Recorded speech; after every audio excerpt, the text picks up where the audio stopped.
Welcome in everybody to another edition of Pressing Coverage. As always, I'm your host, Greg, the sports bully Boucher, the show where we tackle the talk the other guys just won't. And as always, I'm brought to you by the Cold Front Report. So make sure you're following us on all the social media, Twitter, Facebook, Instagram, for all your Buffalo Bills content.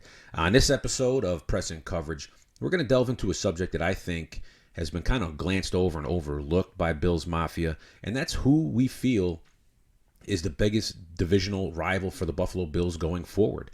I think there's some sort of consensus amongst the Bills Mafia that we're just a clear-cut favorite, that there's everyone else is a distant second to the Bills. And since we ran away with the division last year, we went undefeated 6-0, and we kind of beat up on everybody, according to the win-loss column, that 2021 should just be another cakewalk. And I beg to differ. Now, I'm not saying the Buffalo Bills shouldn't be the AFC East favorites. I'm not saying that they won't repeat. I'm not saying that they won't have a successful year. I'm just saying that if you look at what some of the teams in a division have done recently, namely the Miami Dolphins, the distance between us and them is not as far as 2020 would indicate.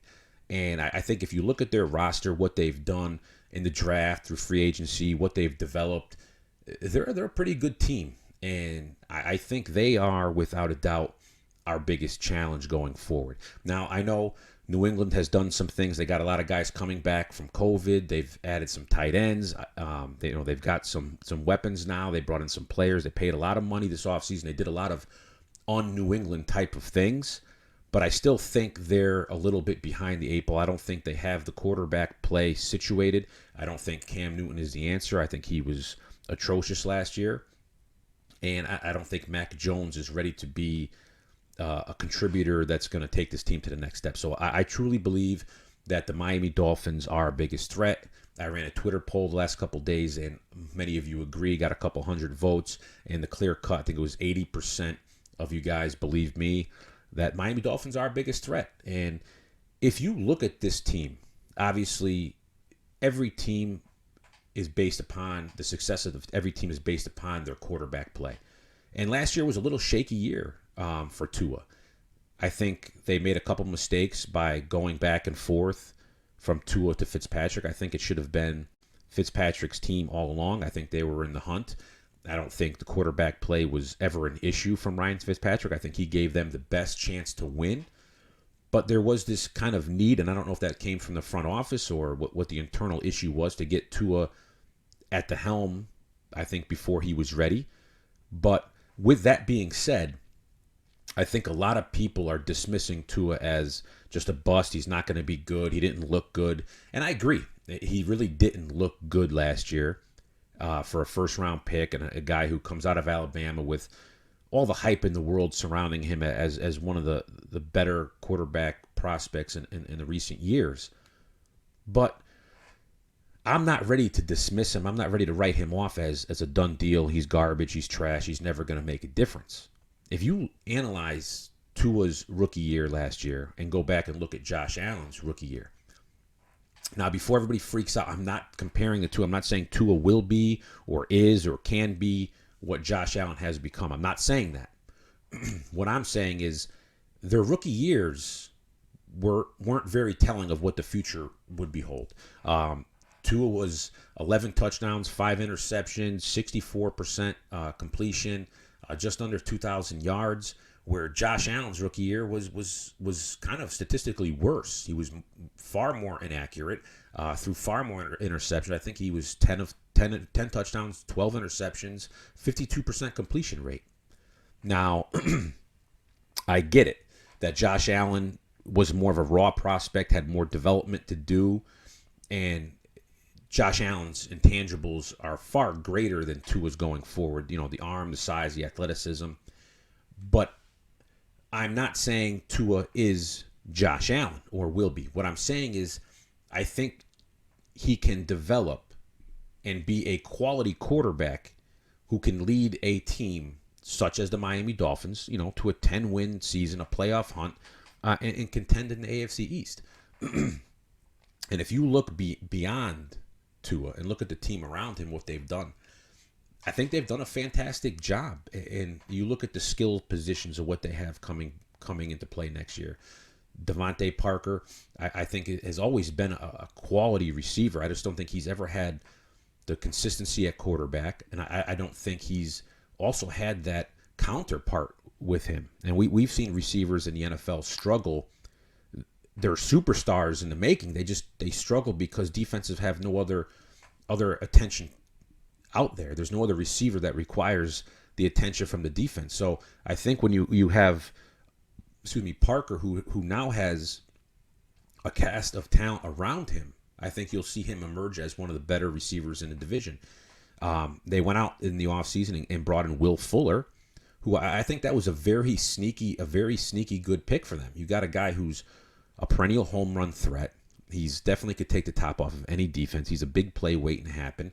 And I get it. His injury concerns, his durability is always an issue, and I'm sure it's going to continue to be an issue.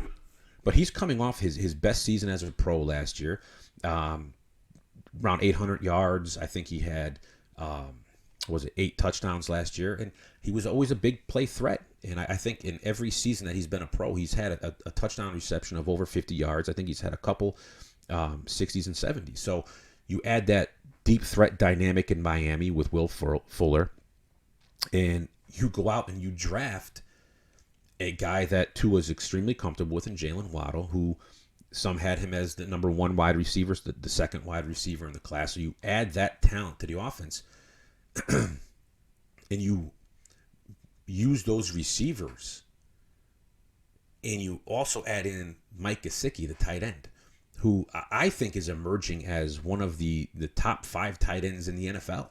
The guy's 6'6", extremely athletic, can run routes well, plays through contact. He's got a great catch radius. He makes some spectacular grabs for a guy his size. And I think he's really going to emerge as one of the better tight ends in the division. And he killed us last year. He literally kicked our ass in the 2 games last year. We couldn't cover him. And we didn't do much this offseason to rectify that from the Bills' perspective. We didn't do much to bolster our ability to cover the tight ends. And I think everyone's agreeing that we're going to have a bounce-back year from Milano and Edmonds. And, hopefully Johnson's better out of the slot. But that's yet to be seen. That's wishful thinking. We don't cover the tight ends well. We did not last year at all. We got torched by tight ends. And I think the Miami Dolphins' offensive passing attack, if Tua can be decent, he doesn't have to be electric. He doesn't have to be an MVP caliber quarterback. He's got to run the offense efficiently. And I think he's capable of doing that. Obviously, time will tell, but I think Tua's a capable quarterback. Now, you look at the running back situation. They weren't a great running team last year. I think they struggled yards per carry. I think they were 3.9, if I'm not mistaken, which was ranked, one of the top 2 or 3 worst yards per carry average in the NFL. And a lot of that's on the offensive line. I think Myles Gaskins was a surprise last year. I think he beat out some other players that I think were more highly touted on the roster than he was. And he had a decent year. He put together a decent year, just under 1,000 yards of total yards from scrimmage. He was a threat out of the backfield, and he did some work. I think their issue going forward is the development of that offensive line. They have a lot of young players on that offensive line. They drafted Austin Jackson out of USC 2 years ago, Liam Eichenberg. This year they drafted out of Notre Dame, Solomon Kinley out of Georgia. So they have a lot of young players in the mix. They went and signed DJ Fluker to bring in. So I think that if that offensive line can play better, protect Tua, give him time that he's going to need to develop, and let these receivers do what they do, I think that offense can really pose a threat. And I think they'll be better in 21 than they were in 20 up front. So, I think the Buffalo Bills are going to have their hands full with the Miami Dolphins offense. And if you turn around and look at the defensive side of the ball and the things that they're capable of doing, it's kind of a mixed bag over there. I think first and foremost, you got to look at their secondary. They went out and spent a ton of money these past couple of years. They've drafted, I believe, extremely well, and they've really bolstered that secondary. You have, obviously, Xavier Howard, who is probably one of the top cornerbacks in all of football, had one of the best historically one of the best seasons from a cornerback in history last year. 11 interceptions, all pro. He was, PFF's one of the top rated corners in all the league. So he was a guy who's obviously a ball hawk, and he's gotten better every year that he's been there. And you're looking at a secondary that was one of the top secondaries in the league in takeaways. Obviously, a lot of that had to do with Xavier Howard's production, but they had 18 interceptions last year as a unit. And you look at the addition of Byron Jones, they brought over from the Cowboys in 2020. Solid cornerback. I think they expected more of him last year. I think that was a little bit of a down year. But if he bounces back to form, I think the 1-2 punch that they have in those two is pretty stellar. They went out and drafted Javon Holland, the safety from Oregon, who was probably the number 2 safety in the draft. They're going to add to the mix.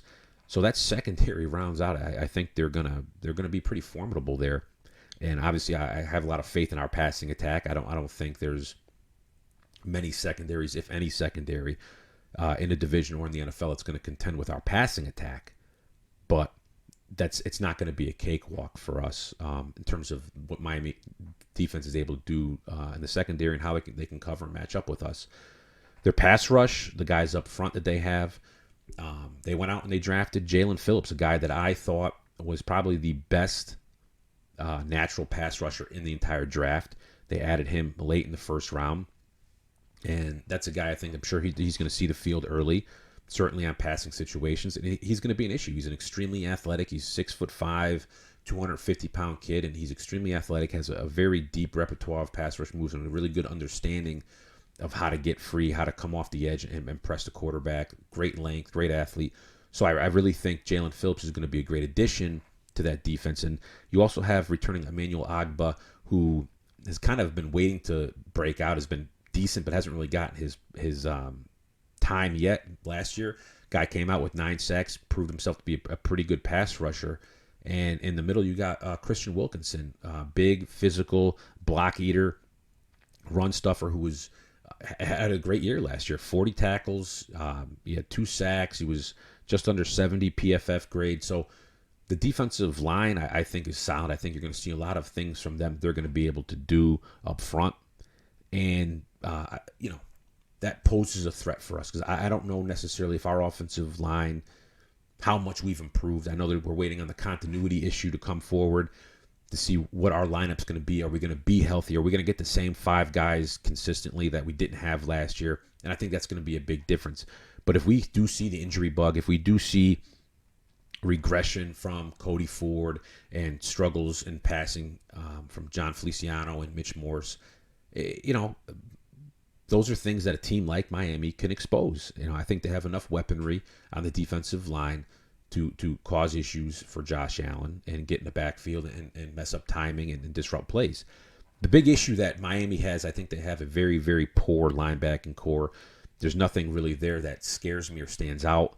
I think they're very, very average on the second level at the linebackers. I think it's all up front and on the back end.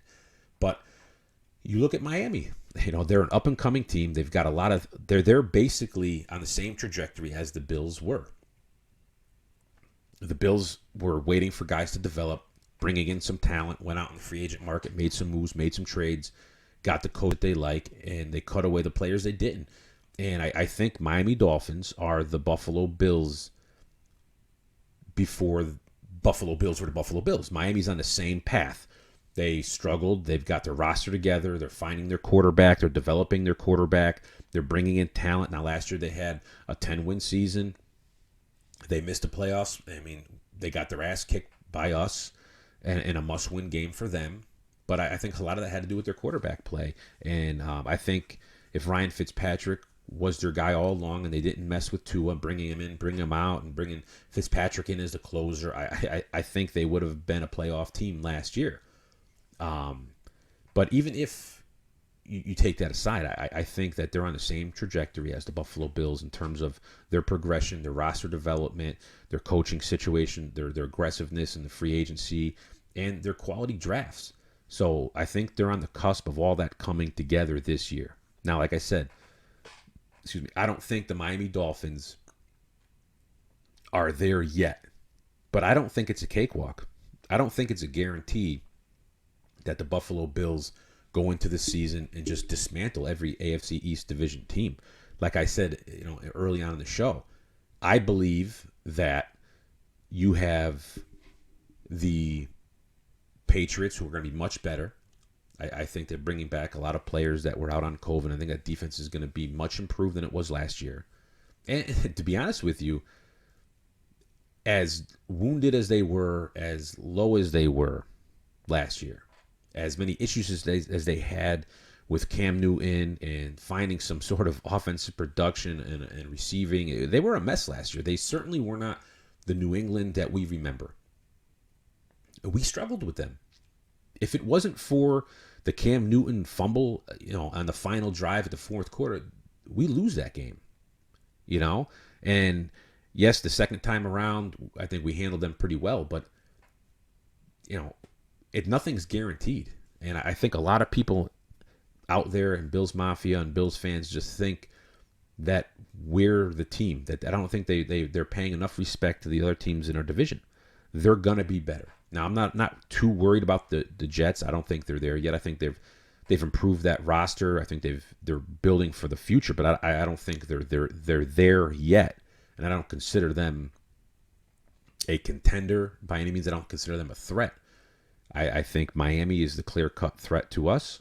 I think they've got enough talent, enough weaponry to challenge us. And if the Bills have some off games, if Josh Allen isn't the Josh Allen that he was all of last year, we could slip up. And I think that's something that we got to be prepared for as Bills fans, and something that we got to put a little bit of respect on in the division, that this is the NFL, that nothing is guaranteed, and other teams are out there getting paid a lot of money to win football games too.